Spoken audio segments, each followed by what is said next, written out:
ശാസ്ത്രീയ അഥർവവേദ പഠനം ക്ലാസ് 237.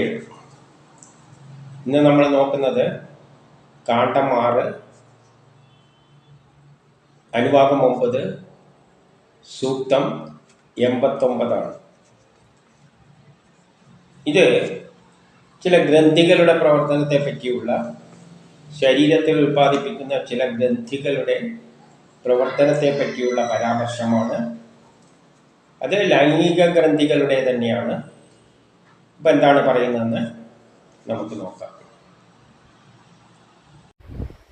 ഹരി ഓം. അഥർവവേദം കാണ്ഡം 6 അനുഭാഗം 9 സൂക്തം 89. ഋഷി അഥർവൻ ദേവത മന്ത്രോക്തന്മാര് ഛന്ദസ് അനുഷ്ടുപ്പ്. ഇതം യസ്പ്രേണ്യഃ ശിരോദത്തം സോമന കൃഷ്ണ്യം തതഃ പരിപ്രജാതേന ഹാർദി ശോചയാമസി തേ ഹാർദി ശോചയാമസി തേ മനഃ വാദം ധൂമ ഇവ സദ്യം മാമേവാന്യേതു തേ മനഃ മഹ്യം ത്വാ മിത്രാ വരുണൗ മഹ്യം ദേവി സരസ്വതി മഹ്യം ത്വാ മധ്യം ഭൂമ്യാ ഉഭവന്തൗ സമസ്യതാം. ഭാവത്വം: സോമം നിന്നിൽ പ്രേമം ഉണർത്തിയിരിക്കുന്നു. അതുവഴി നിന്റെ അന്ധക്കരണത്തെ ഞാൻ പീഡിപ്പിക്കുന്നു.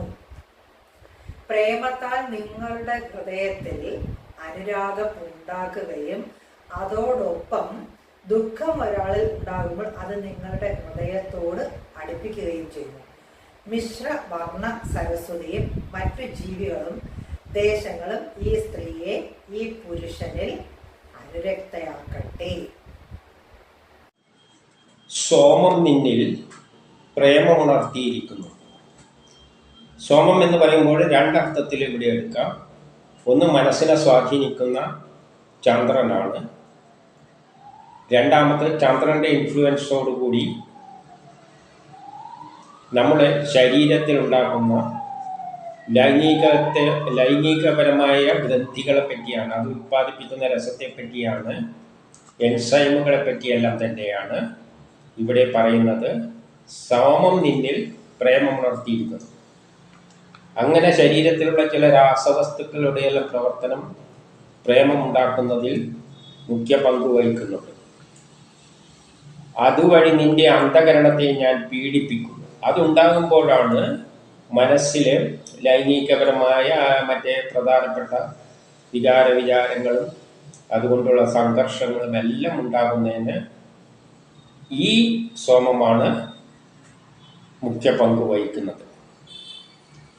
പ്രേമത്താൽ നിങ്ങളുടെ ഹൃദയത്തിൽ അനുരാഗം ഉണ്ടാക്കുകയും അതോടൊപ്പം ദുഃഖം ഒരാളിൽ ഉണ്ടാകുമ്പോൾ അത് നിങ്ങളുടെ ഹൃദയത്തെ അടിപ്പിക്കുകയും ചെയ്യുന്നു.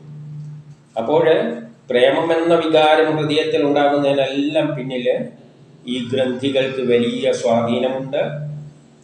അത് ഒരാളിൽ രണ്ടുപേരിലും അനുരാഗം ഉണ്ടാക്കുകയും ഒരാളിൽ ദുഃഖം ഉണ്ടാകുമ്പോൾ അത് ഒരാളുടെ ദുഃഖം മറ്റയാളെ കൂടുതൽ അടുപ്പിക്കുവാനും എല്ലാം അത് പ്രേരക ശക്തിയായി മാറുന്നു.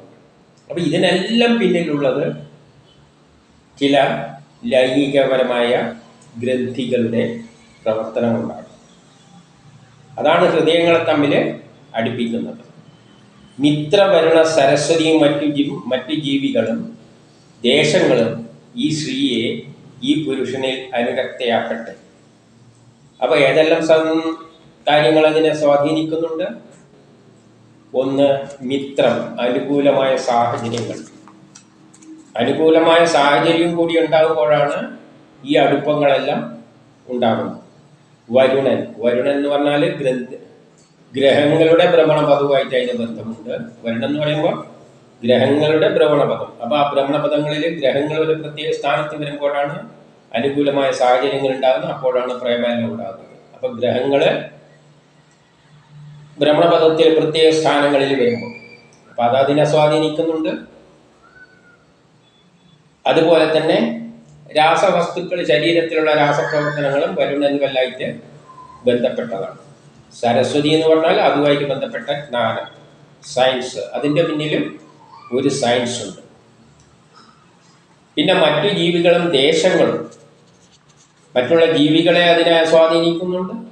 ദേശങ്ങൾ, ഓരോ ദേശത്തെയും അതിനെ സ്വാധീനിക്കും. ദേശം അനുസരിച്ചാണ് ഗ്രഹങ്ങളുടെ ഫലമെല്ലാം വരുന്നത്. അതെല്ലാം ഇതിനെ സ്വാധീനിക്കുന്ന ഘടകങ്ങളാണ്.